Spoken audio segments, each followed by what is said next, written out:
I'm Julia Sander and I'm the author of English Matters. We're bringing out a new edition and I'd like to show you some of the features to help you to get the best out of using the book. We have books at 3 levels and the pattern of the books is the same at each level. Each book is divided into 3 main sections. We have a section on personal identity, communication and the world about us. The book has been updated to take note of some contemporary issues such as social media and pollution.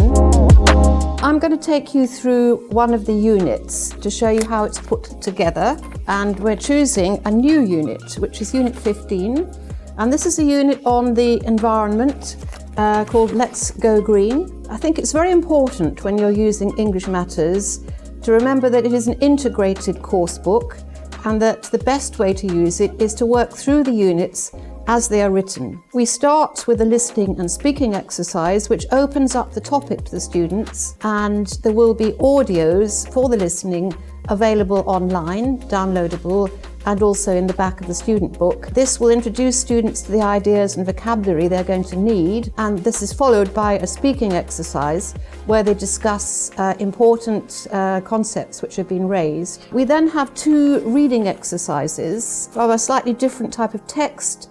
The first one is a newspaper article about the activist Greta Thunberg, and that's followed by a series of comprehension questions.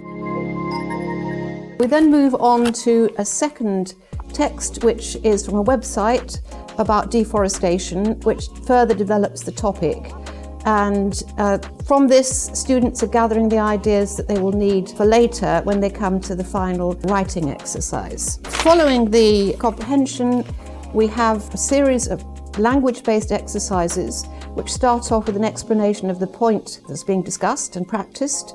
These are followed by exercises in the student book. You'll notice on each page is a reference to the workbook. Each level has a workbook which is constructed differently from the student book. It's done topic by topic. So if you feel that your student has a particular need to revise a certain topic, you can refer to a page in the workbook and use that. Similarly, following the language exercises, we have a page of what's called Words Matter, which is a vocabulary development exercise. And finally, you come to the writing task.